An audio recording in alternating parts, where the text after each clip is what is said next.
Good morning, YouTube. This project series is going to be about refurbishing the Ansty Link rear suspension on my 1949-ish Ariel VB. I say ish because this machine is a collection of parts, and all of the suspension came from different places, so it is really a collection of parts.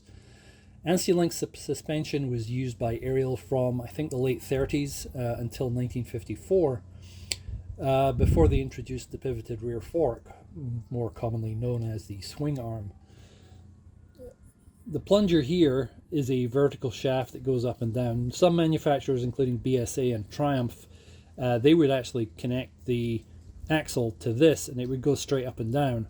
However, the chain would prefer to be the wheel going in an arc around the gearbox sprocket so that it stays at a constant tension. Ariel did this gubbins to work around that, and what it does is it approximates the curve that it would want by this mechanism. So there's two major components. There's the plunger that goes up and down in here, and there's the stirrup that pivots here. And the trick is that the stirrup pivots on 2 points. It pivots here connected to the plunger, and the wheel is mounted to the end here, and this pivot point here is on a small link to the frame. So this whole thing will do this kind of pattern, and over the path that it moves, which is only about 2 inches, it will approximate that curve. And we have got a bush in here, we have a bush in here, we have a bush in here, we have a bush in here, we have a bush in here. So that's 5 bushes, and this is all repeated on the other side. So there's a lot of moving parts here, all of which are worn out. In addition, some idiot put Delrin bushes in here at one point. So those are definitely buggered. And the shafts are probably worn. But I do have this nice piece of donated bearing bronze, which I can make new bushes out of, and they don't have to be the original size, so I can do things like maybe skim down the shafts to clean them up and make the bushes to suit, that kind of stuff. So this all has to come apart first. I gave you the explanation of what I'm doing before I take it apart, because it's very hard to explain when it's all in pieces, and we'll take it from there.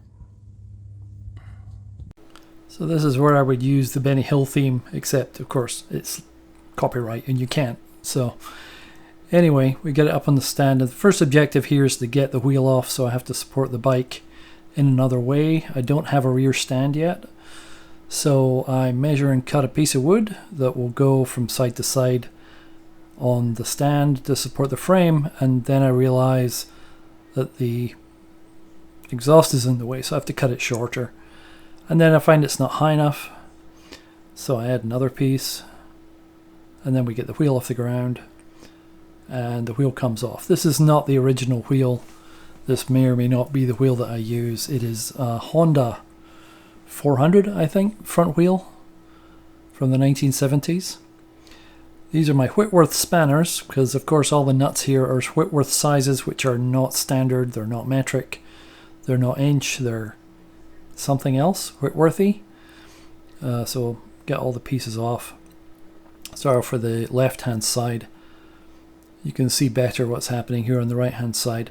I'm using the not stop motion, it's time lapse on the camera here. It might be a bit fast. If you think this is a bit fast, let me know and I'll do it a bit slower next time. But you can see better how the different parts come out here. So we're on the GoPro native sound here, so it may not be so good. So that's all the bits off. I think there's some bits missing. You may have seen there that the Delrin bushes were actually loose, so that was definitely not a thing. So these parts are shielding, but they're also part of the sizing, I think, as well. Not sure. No, these are just dust covers. And we have our main slider that goes up and down. We have our stirrup that goes on roughly this way. So when this goes up and down, this pivots slightly, which brings the actual position of the wheel in and out to make that curve. Looking in there, I think I lied. I think there's 2 bushes in this part. And these inner bores I may have cleaned up when I did the Delrin bushes, so we need to check those, make sure that those are concentric, because that's where our replacement bushes will go in. There's no shoulder, so if we're putting 2 bushes in there, they might move if we don't pin them in some way, or make them at least a good press fit, or maybe we shoulder them. We got enough bronze we could do that. So those will need new bushes. That'll be different material. The springs here, these are the rebound springs, which I don't think they had in the earliest model of this. These appear to be the same length, so we'll call them good. And these springs here are also the same length, which implies that they're not dead. What rating springs they are, I don't know. I think there may have been different springs for sidecar. I think the early models of these used the slider went directly on the shaft. This is I think the later setup that has a tube. So if this component is worn, it's relatively easy to replace it because it's a very simple part. But the surface there looks to be pretty good. We'll get those cleaned up. Yeah, it's not too bad. There may be bits missing. We'll have to go through the parts list and see what's missing. This is the main shaft, which is not a bearing surface. I had remembered that it was, but it's not. So these will be fine. So I think we're in good stead.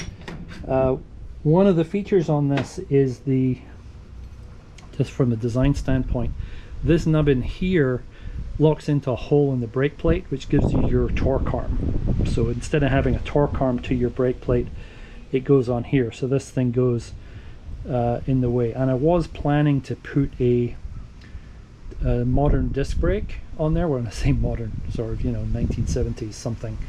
I had a Honda wheel on there. I'm not sure if that's going to work out, but essentially I would make up a bracket to hold the disc brake and it would key into that. Other feature here is only one of these stirrups has the brake adjuster, chain tension adjuster actually drilled out. Actually, no.